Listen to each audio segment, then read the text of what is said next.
Okay, so welcome back guys sa another naman video. Itong mga repon na mga motor na nakuha natin, tapos pagagandahin, i-repair, and then ibebenta natin.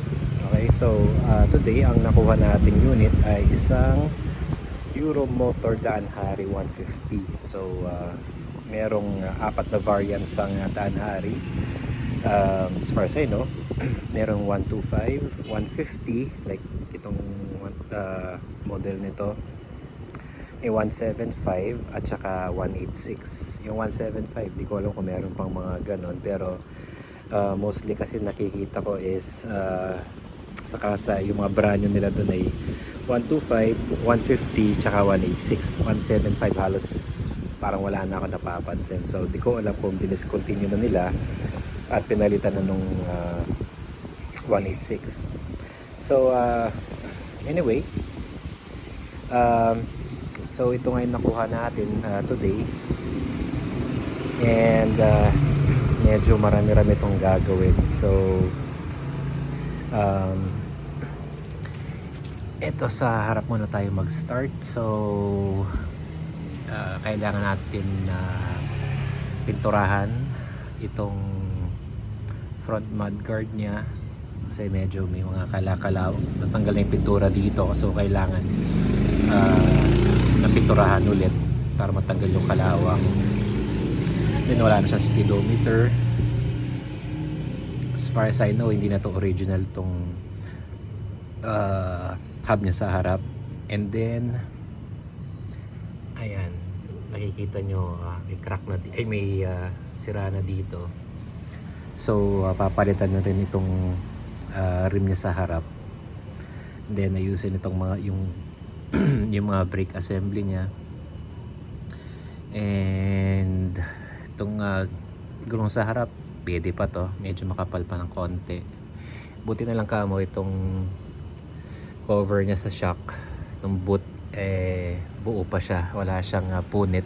Kasi usually kapag mga ganitong condition na ng mga motor, yung makikita nating mga boot dito mga punit na sila.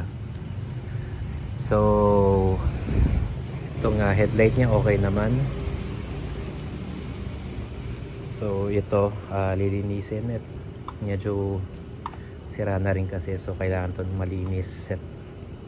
Baka feeling ko tornilyo lang to, madali lang to. And then ayan, yung lagayan nga ng speedometer cable dito. Yung sa RPM niya, hindi ko alam kung umaandar pa siya. Matetesting natin to kapag nag-proceed na tayo sa pagre-restore nitong motor na to. So ayan, wala siyang mga side mirrors, so lalagyan na lang natin siya ng side mirrors dito. And then i-check tong mga levers kung goods pa sila.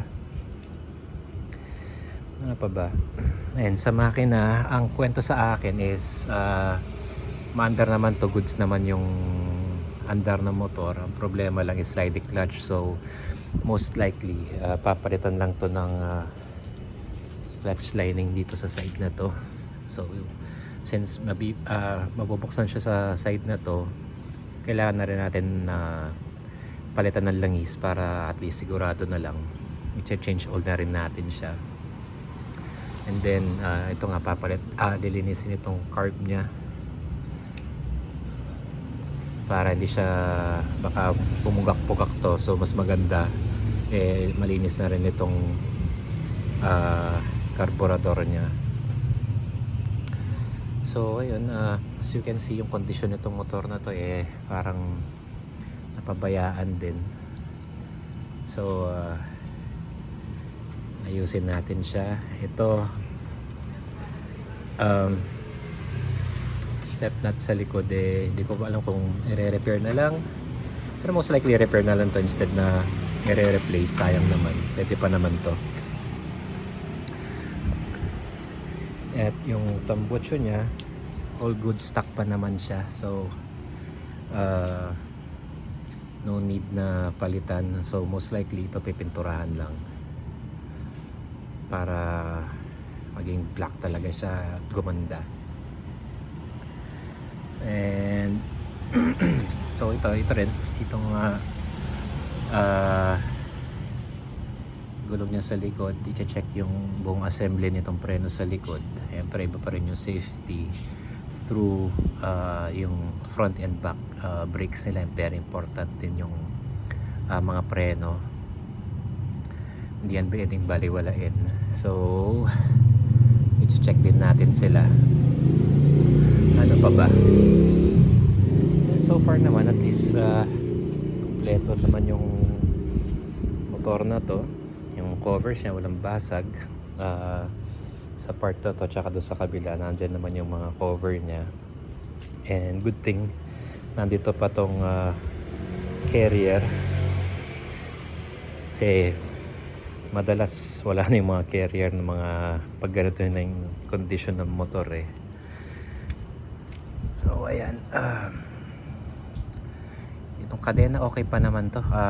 Most likely lilinisin lang pagkasama na nitong part na to. Nakalimutan ko lang actually anong tawag sa part na to kasi medyo matagal tayo nawala. So nakalimutan natin yung ibang parts, yung pangalan ng mga PS.